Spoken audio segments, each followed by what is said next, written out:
Anyway, hello to Big Bear family. Hello to Samuel Baseline, my friend. Hello to the Owen Steele in Kingsport. Hello to Jerry Tritt, another good friend of mine. Anyway, we just got unloading everything up into the back of the car, and we now started the car. We're getting ready to take off down the road. This time we're going to turn you around, and we're going to show you the forward view.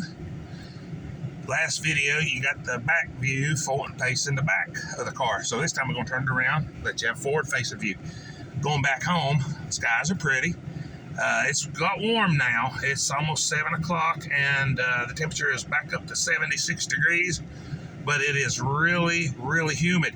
You will get to see all the washing out roads that we had on the way over here, because it's the same day, but there's a lot of the roads washed out. Luckily, they're not dirt roads like it was back in Bonnie and Clyde's day. They were paved, and the roads didn't really get washed out so bad. But the driveways sure did. My driveway did. My neighbor's Mike's driveway did. All that rain, gravel don't like rain. You know, it washes it all out. You see all the wet that we still have in the roadways. It's really humid though. The roads was already hot when it started to rain, so everything's evaporated now in what we call the concrete jungle. I used to live out in the country, and I prefer the country over the concrete jungle. So that's pretty much where I live. I live out in the country, and I enjoy it. I've lived in the city before, and I didn't really like it that well. I would rather live back in the mountains, close to a town, where you can get groceries, but off the road, like up a driveway that's about a mile long. I knew a buddy, an old man, back when I was growing up. He was a real nice old man to me. His name was Mr. Zorb, Z-O-E-R-B, was how you spelled it. And he was a World War II fighter pilot. And he was a real nice old man. He owned his own airport at the top of a mountain, and it was his own runway. He had 3 or 4 airplanes. One of them was a 9-passenger plane. One of them was a 2-man plane, and he had an ultralight. So he had a 2-man or 3-man, maybe even 4 people could fit in it. But it was like a single prop plane. And then he had a jet. The 6-passenger one was a little small, like a Learjet, and I went riding in that thing, and it was fast. It would do about 400 or 500 miles an hour, I guess, but it was pretty quick. Anyway, it was a 9-passenger Learjet, back from like the 70s, and he had that plane and just rebuilt them. You have to rebuild them and keep them up, but he was rich. He had a glass house up in the mountains. And his house was all glass all the way around, and you could see out 360 degrees out the house, and it was all wooded, and he had surveillance all up his driveway. I remember I used to drive a mini bike, scooter and stuff up his driveway, and it'd take about 7 or 8 minutes to get up his driveway because it went straight up the hill, up the mountain, and it was over a mile long. But it was out back in the middle of nowhere. You couldn't even tell his house was there if it wasn't for the driveway out the road, But it was lined with trees all the way down. And the only thing you could see was the entrance of the driveway. It went right up in the mountains. But he had like a clearing up there in the top of the mountain, and it was cleared off, and he had a runway out there. It was paved, and he could take his planes off from the top of that mountain. It was really neat. And I got to grow up around that, One of the airplanes, the little small 2-person plane, it looked like it was flying backwards. I don't know what the name of the little airplane was, but it looked like the wings were facing toward the front, but it looked like it was flying in reverse, but it was actually flying forward. I always thought that plane looked funny, flying in the air, and the wings was tilted forward just a little bit. But it looked like everybody said, "Hey, that looks like that plane's flying in reverse," because of the wings are usually tilted to the back. But that was a pretty neat little plane. But he took me up a few times in that the two-person plane and the 9-passenger plane. I got to ride in it. And he took me up in the ultralight too. The ultralight was a 2-seater. 2 people could get in it.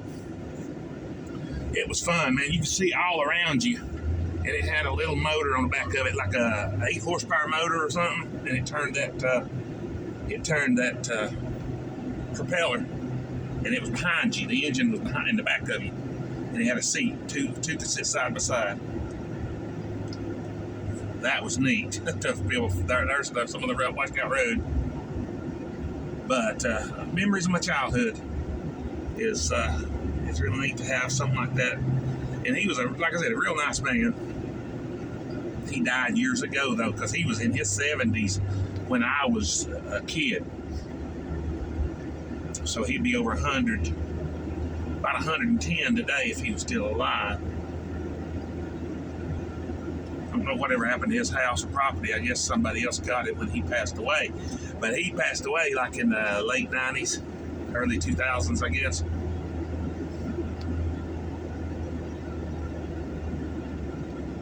I remember my dog Brownie too, my poor dog. He was a good dog. He lived to be 13 years old, and I got him when he was a puppy. Me and my dad went up to Tri-Cities Airport and got him. His mom was a pit bull, and his father was a golden retriever.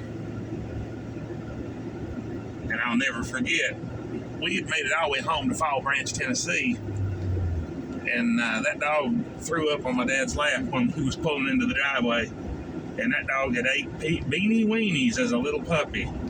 They had fed him beanie weenies, and he had ate it. That's what he had. I'll never forget that. They fed their dogs table scraps, I guess, because that's what he had ate, beanie weenies. And he was only like 6 or 8 weeks old.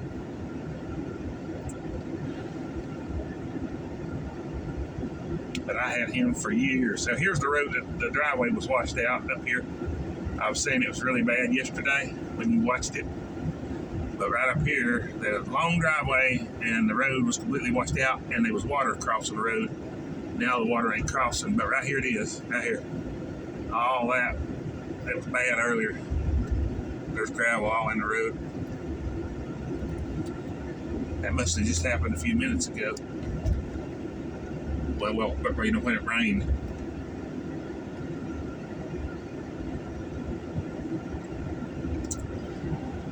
But it is a beautiful day. Oh, turtle, oh, poor turtle, he's gonna get hit. Oh man, I can't stop. I would stop. Hope he gets across the road all right. Anyway, it looked like a turtle. I couldn't really tell for sure. I hope it wasn't. I ran in between him there. Hopefully he hurries and gets across the road. That's a bad place. This road right here, you can't pull over and help anything if something's a-coming. I hate to see an animal get hit in the road. But maybe people see him. He's a turtle. He's right there in the view of people. There's cows. They're grazing. There's the donkey. Donkey's out there. He's there. He's always there, always helping to protect the cows.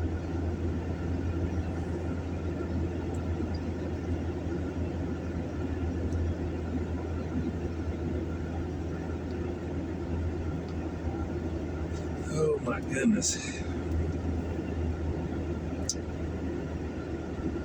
But anyway, it's a beautiful day. I hope everybody enjoys the videos. I enjoy doing them. Thank you for watching the channel. As always, I always thank you every day. Thank the Lord every day, too, for keeping us safe when we go out. The Lord is good. He keeps us safe from harm. All you got to do is believe. And I do. And I love each and every one of you. So, y'all be good. We'll see you on the next video. I'll shut the camera off when we get up here to the end of this road. Then we'll drive on a few miles to the house. But like I say, thank y'all for watching. I really appreciate it. God loves you, and so do I. Stay safe, and we'll see you on the next video. Bye, everybody.